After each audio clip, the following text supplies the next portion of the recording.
y de arranque, ¿no? Estamos pues algo así como a 54, 55 días de las elecciones de segunda vuelta. ¿Cuál es el escenario, Ariana, en el cual los ecuatorianos pues justamente nos vemos abocados a este tema, ¿no? A este tema de ir nuevamente y tomar una decisión? Qué gusto enorme, le saluda Alberto Quintana. El micrófono. Muy buenos días. Ahí. Sí. Muy buenos días, Alberto. Muchísimas gracias por la invitación. Es un honor estar en este espacio. Definitivamente nos espera una larga campaña en un contexto social muy específico, no de violencia. Esperemos que no exista otro, otro atentado, que no existan más atentados ni otros episodios como el que ocurrió con Fernando Villavicencio. Y pues esperamos una campaña entre lo viejo y lo nuevo, por así decirlo. Lo viejo, entre comillas, del correísmo, lo nuevo que representa Daniel Noboa, y a esperar cómo se van desarrollando las cosas, ¿no? Poco a poco el debate que tiene que suceder, la campaña que pronto empieza, veremos cómo las dos campañas llevan a cabo su, digamos, esta segunda vuelta electoral, donde yo no creo que hay un ganador firme. No podemos decir en el caso de Daniel Noboa que va a recibir todos los votos, entre comillas, del anticorreísmo, aunque muchos candidatos ya han dicho que lo apoyarán. Pero sabemos que en Ecuador el voto no es endosable, ni tampoco podemos decir que Luisa va a recibir todos esos votos que no recibió en primera vuelta. O sea, definitivamente Daniel Noboa en la última semana mostró que pudo subir de forma exponencial, mientras que Luisa le costó ir subiendo esos puntos que ella llegó a tener hasta el final. Eh, pero bueno, veamos qué pasa. Nos referimos acertadamente si decimos arrancamos otra campaña, ¿no? O sea, a partir de los resultados del domingo arranca una nueva Sí, campaña y la sí, porque hay otro dinámica, periodo de campaña. claro, y la dinámica va a estar marcada precisamente por los aciertos y por los errores, ¿no? De pronto podemos decir es bastante tiempo, 50 días, y claro, muchas cosas pueden ocurrir y como dice Ariana, ¿no? Definitivamente aquello de que los votos no son endosables, más allá que un dirigente político, un ex candidato haga un pronunciamiento, no significa que sus electores vayan a consignar el voto de una manera pues directa, ¿no? Correcto, eso es un fenómeno que aquí no ocurre, lo hemos visto que en su momento el alcalde Jaime Nebot le dio su apoyo a Cintia Viteri y pues perdió la alcaldía. Jaime Nebot, por poner un ejemplo, así como muchos otros políticos, por si acaso, lo digo porque lo tengo fresco en la cabeza. Asimismo, expuso su apoyo a Topic y tampoco logró la primera vuelta. O sea, definitivamente aquí no existe ese fenómeno de endosar los votos como si es un poco más común en Estados Unidos. Y cómo se movieron las cosas, cómo se movieron las fichas en primera vuelta, que la primera mitad de la campaña estuvieron, las cifras no se movieron y el tablero electoral se empezó a mover una vez los lamentables hechos de la muerte de Fernando, el asesinato de Fernando Villavicencio, el reemplazo de su candidatura, el debate, y es en este momento que el tablero electoral se empieza a mover eh, de forma inesperada y de forma exponencial. Entonces, yo creo que cualquier cosa puede pasar en esta segunda vuelta, teniendo en cuenta cómo se desenvolvió la primera, ¿no? Claro, desde la arista del análisis, ¿no? ¿Cómo deberían de manejarse los candidatos? Hablando de ambas candidaturas como para poder tener mejores resultados. Tenemos, ya mencionaba Mariana, ¿no? El tema del debate. Eso va a ser decisivo porque va a ser un espacio incluso en el cual dos postulantes tienen un espacio. Hay más tiempo como para poder concretar Ujú. ideas, conceptos, elaborar tesis e incluso pues impulsar verdaderos preceptos de campaña, ¿no? Pero ¿qué más debería de justamente hacer los candidatos como para lograr esas adhesiones que a esta hora se requieren?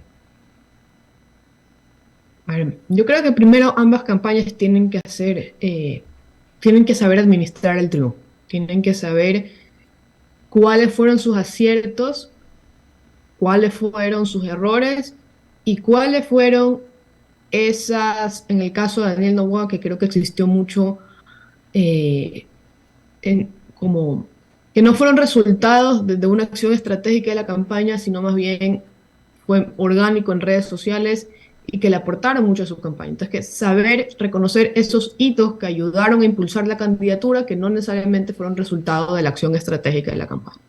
Creo que hay que saber reconocer eso para no atribuir, digamos, todo a estrategias que a lo mejor no dieron esos resultados y a lo mejor lo piensan replicar en segunda vuelta y no funciona.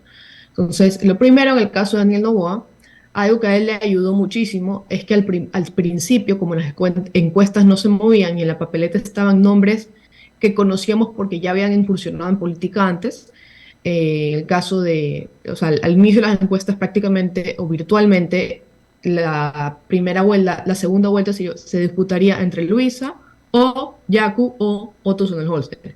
Eran las primeras encuestas que veíamos. Y tras el debate, que al día siguiente fue el último día que se pudo publicar encuestas, no, un par de días antes creo que fue los últimos días que se podían publicar encuestas, es ahí cuando recién las cifras se empiezan a mover, cuando pasan estos eventos que realmente movieron el tablero electoral.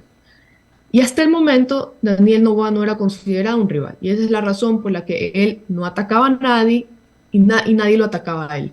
Y por eso en el debate él estuvo muy ecuánime y destacó en el debate. Ahora va a ser diferente porque tiene una batalla 1-1 con una candidata fuerte, un partido fuerte, un partido que si sabe algo es saber hacer que el votante conozca los puntos flacos del otro candidato. Entonces creo que eso, mucha gente decía que chévere, Daniel, la nueva política, que yo estoy de acuerdo, a mí me llamó la atención, pero luego me puse a pensar, ¿por qué vas a atacar a alguien si nadie te ha atacado a ti? Entonces veremos que es una gran característica de su campaña, veamos cómo se mantiene y cómo la maneja. Lo mismo a nivel de redes sociales, que sí, mucho de su éxito, o parte de su éxito, porque yo creo que tuvo una campaña muy conectada, utilizó todos los canales disponibles y estaba completamente conectado a lo que hacía en territorio, lo que hacía en las entrevistas de forma formal, por así decirlo, y un poco más cercano a los ciudadanos en TikTok. Pero hay muchas cosas que en TikTok surgieron de forma orgánica y no necesariamente fueron resultado de una acción estratégica, y eso que lo ayudó mucho, eso la campaña tiene que saber de que no necesariamente fue resultado de ello. Claro. Ahora, me cambio Luisa para cerrar esta idea. Luisa, en cambio, Daniel representa, entre comillas, lo nuevo, un chico joven que llevó su campaña, entre comillas, de forma limpia, que se centró en las propuestas, etcétera, ¿no? Ahora, lo viejo, ¿por qué digo lo viejo? Porque representa, y el correísmo así la ha posicionado, no lo digo de forma despectiva, la ha posicionado como la candidata de Correa. Y en el debate ella se concentró en hablar mucho del pasado, mucho de las cosas buenas que hizo el correísmo con la inversión social, etc. Entonces, ahí se perdió, es decir, le estaba hablando su voto duro, a ese voto que conoce el correísmo, que vivió el antes y después del correísmo, y tiene esa conexión emocional con Rafael Correa y con ese liderazgo fuerte que representa Rafael Correa.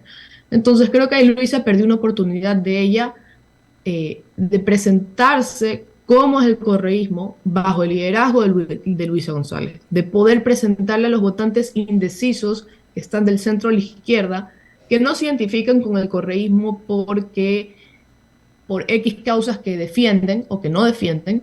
Luisa se pudo haber presentado como esa matiz de la izquierda, esa matiz del progresismo. Entonces, en esta segunda vuelta, personalmente sí quisiera saber cómo es el correísmo con la matiz de Luisa González, cómo es la revolución ciudadana en el liderazgo de Luisa González. Yo creo que le tienen que quitar un poco la correa, por así decirlo, de Rafael Correa, y dejarla que ella se posicione como una líder fuerte, porque al final la base de votantes de su partido y en general el votante ecuatoriano busca liderazgos fuertes, porque como no tenemos instituciones, como nadie cumple la ley, buscamos liderazgos fuertes en cualquiera de los dos extremos del espectro ideológico, pero se busca ese liderazgo fuerte. Entonces, en el caso de Luisa, ¿cómo se la puede posicionar como un liderazgo si a la vez le estás diciendo que es la candidata de alguien más? Entonces esperemos que la campaña haga esa reflexión y de esa forma pues se logre llegar a los indecisos que no lograron llegar en primera vuelta. Claro, hay que partir de eso. Esto no es ni Suiza ni Suecia, ¿no? Acá Ajá. a los ecuatorianos y a los latinoamericanos en general, pues siempre se identifican con los liderazgos fuertes. A esta hora conversamos con la politóloga Ariana Tanca Maquiavelo y Verónica Landeta tiene otras inquietudes para usted. Ariana, un buen día. Una sola pregunta, ya que ha hecho un análisis bastante minucioso del tema de las campañas de ambos candidatos y que obviamente pues van a la segunda vuelta electoral. Yo me voy al otro lado, de los votantes. ¿Qué busca el ecuatoriano votante?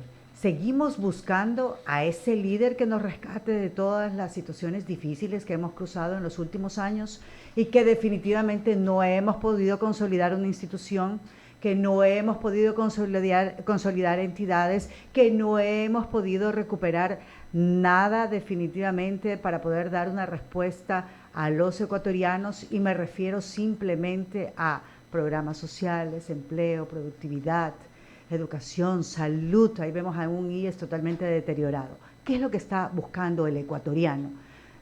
Le pregunto porque ya vemos algo muy marcado de las últimas elecciones. Estamos buscando algo nuevo, un líder nuevo siempre, a pesar de que no han existido buenos resultados.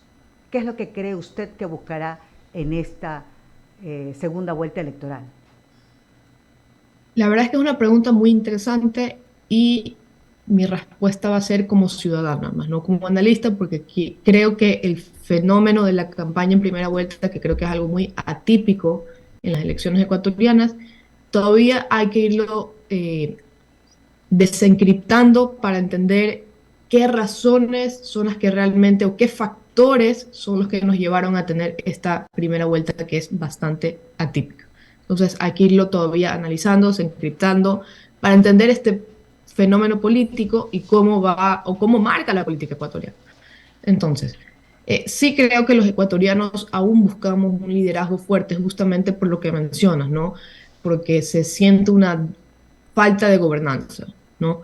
Y no solo con este gobierno, sino con gobiernos anteriores, salvo Rafael Correa, pero siente siempre, y diría, y también salvo Febres Cordero, por ejemplo, siempre se ha sentido esa, que el Ecuador está un poco a la deriva. Entonces es normal que se busque esta figura de liderazgo en todos sus matices, sea una mano dura o sea un líder fuerte capaz de empujar al país hacia adelante. Y yo sí creo que esa es una característica recontra importante en estos 18 meses, porque vemos que la Asamblea está fragmentada.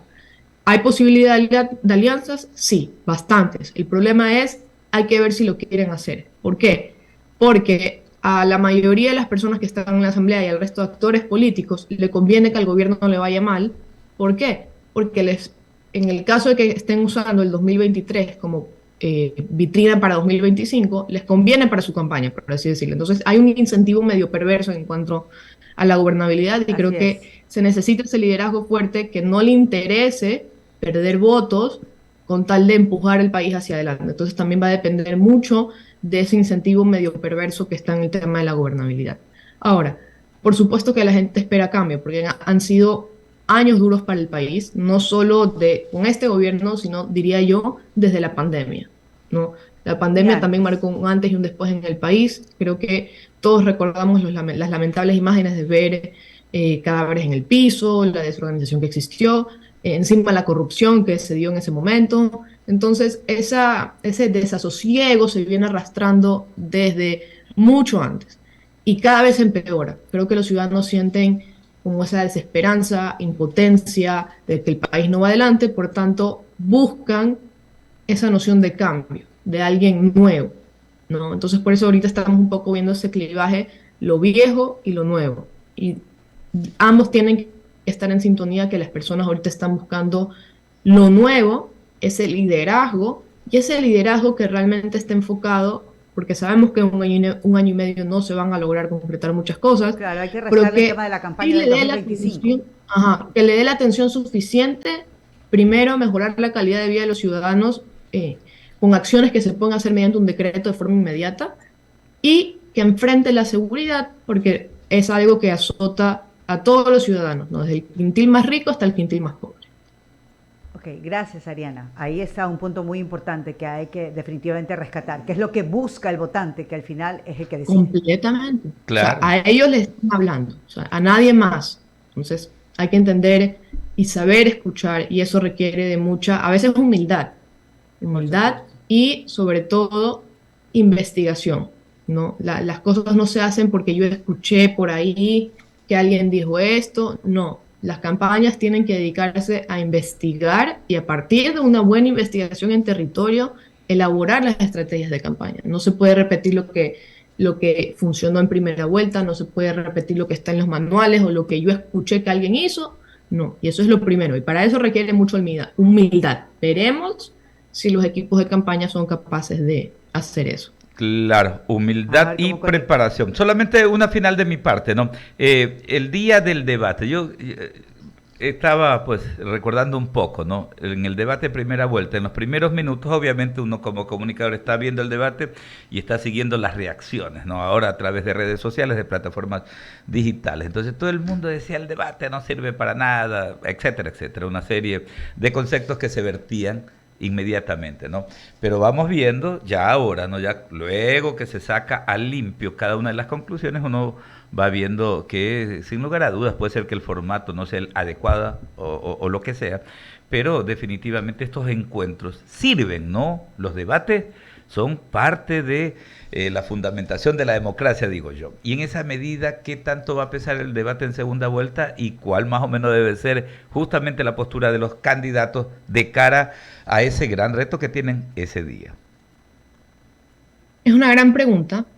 Creo que queda un... A ver, yo no creo que el debate en sí mismo, porque realmente el debate solo lo vio el 1% del electorado y no lo vio por más de una hora.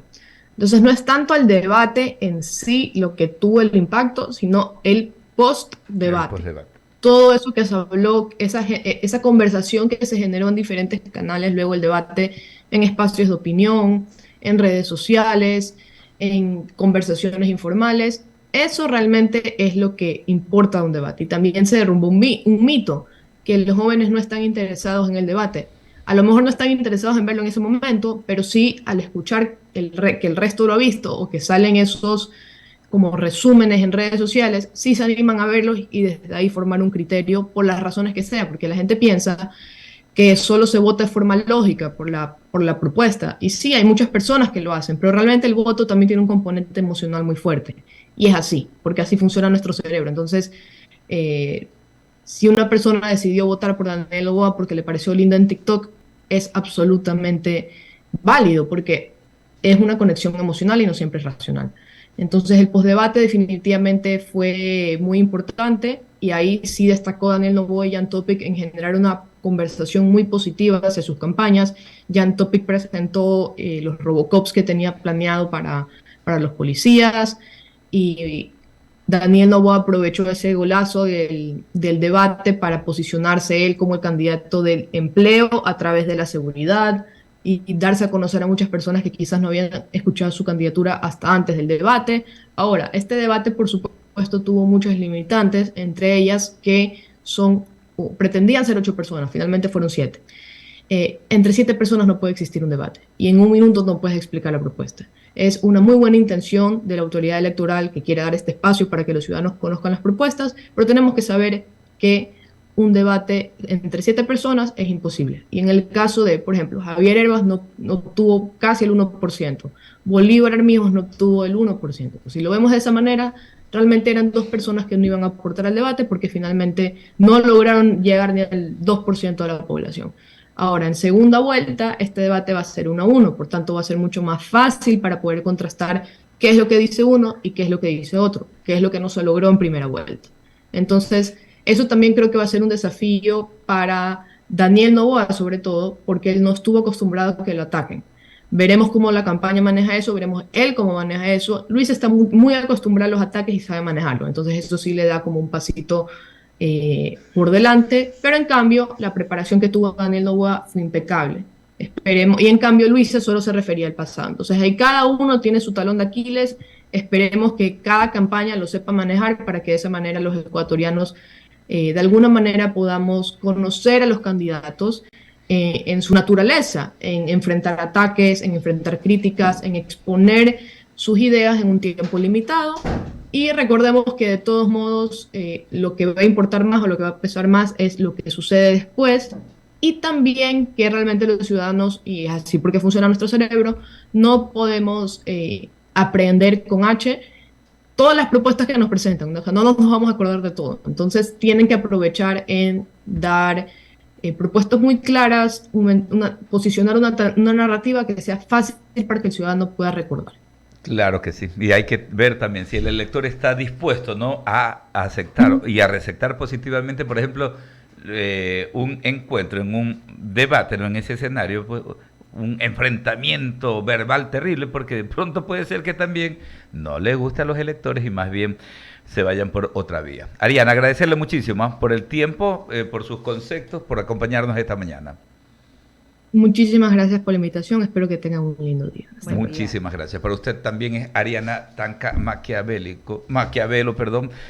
politóloga de nuestro país, líder de opinión, también siempre dando cuenta, ¿no?, de sus reflexiones en torno a estos temas que son de gran importancia a nivel nacional. Son las 7:21, 7 de la mañana con 21 minutos. Hoy hay reunión de los ministros, ¿no?, de los ministros en la frontera sur. Son los ministros del Interior y también los comandantes de policía de Ecuador y Perú que se van a reunir, ¿no?, en Aguas Verdes. Eso es territorio peruano. Hay mucha gente que cree que Aguas Verdes es territorio ecuatoriano. No, señores, es territorio peruano. Nos van a analizar temas referentes, pues, a las medidas de seguridad en la frontera y todo lo que atañe, todo lo que tiene que ver con los asuntos de seguridad ciudadana para nuestros dos países. Qué bueno, ¿no?, los ministros del Interior de Perú y de Ecuador en esta reunión que se va a desarrollar en breves minutos allá en el cordón fronterizo. Por el momento todo circula bien en Guayaquil, no se reporta ninguna novedad en temas de tránsito. Me parece bien, entonces, que un jueves lo emprendamos así, siempre respetando las señales de tránsito, también los límites de velocidad, para que tengamos un buen día. Ahí conéctese ya con nosotros, si no lo ha hecho, pues recuerde que estamos hasta las 10 de la mañana a través de nuestra plataforma de YouTube, Radio I99, y también a través de la 98.9 frecuencia modulada. ¿Qué se está haciendo? ¿Qué se está haciendo por el tema del fenómeno del niño, por hacer planes de trabajos que definitivamente pues tendrán que visualizarse para evitar las situaciones que ya las hemos visto, ¿no?, y que de una u otra forma pues generan también estragos? El Comité Nacional ERFEN, en la reunión semanal de esta semana, analizó el desarrollo de las condiciones oceanográficas y atmosféricas referente al evento del Niño 2023, y obviamente pues nos trae estas muy puntuales datos. Por ejemplo, la temperatura oficial del mar, de acuerdo a los registros de esta última semana, se mantiene superior a su promedio climatológico, con anomalías positivas de 3.3 grados centígrados en el Pacífico Oriental y 1.3 en el Pacífico Central. Este comportamiento está relacionado con el evento cálido El Niño. De igual manera, el índice Oxidación del Sur, que se mantiene en rangos que lo representan.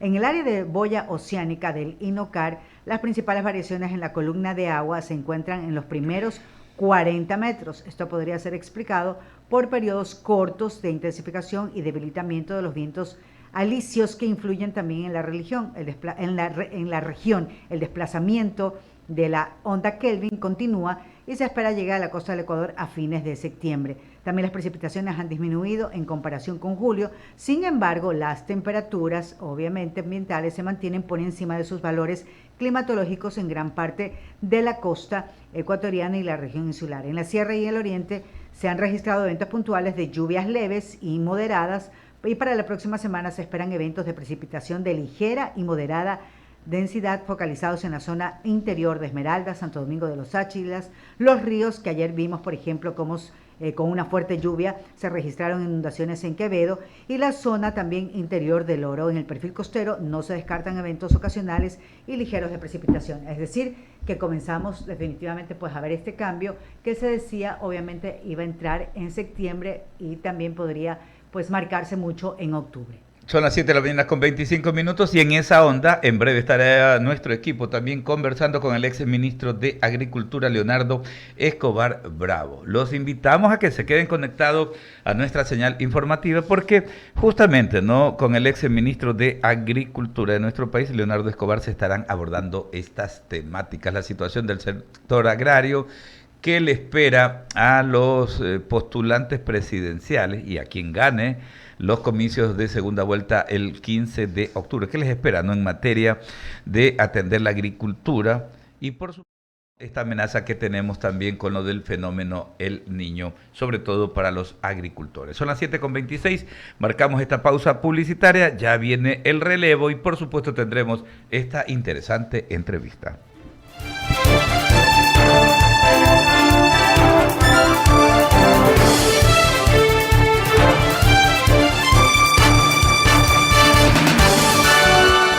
¿Sabías que la calidad del aire que respiramos está asociado a un mejor rendimiento laboral? ProHigiene tiene la solución ideal para purificar el aire en todo tipo de establecimiento o negocio. El purificador UV, con su combinación única de tecnologías, elimina el 99% de bacterias y virus en el aire, así como también los malos olores. En ProHigiene nos preocupamos por su bienestar, creando ambientes más higiénicos y saludables, porque cuidar la higiene es cuidar la salud. Más información en www.prohigiene.com. En Interagua nos preocupamos por tu salud y tu seguridad. Paga tus servicios de agua potable y alcantarillado de manera rápida y segura, sin salir de casa. Realiza fácilmente tus consultas y pagos en el portal web www.interagua.com.es o a través de la aplicación de Interagua, disponible para iOS y Android. Interagua, siempre contigo. Hacemos un corte y enseguida regresamos. Inicio de espacio publicitario. Que no lo engañen con las llantas. El único que sabe de llantas en Guayaquil es Andrés Borbor. 3 generaciones en ventas de llantas. Ahora con nuestros servicios de Mecánica Express, repuestos, baterías, cambio de aceite, amortiguadores, frenos y servicio de cambio de llantas y baterías a domicilio. Principal, Avenida Plaza Dañín 810 y Pelícano Este. Sucursal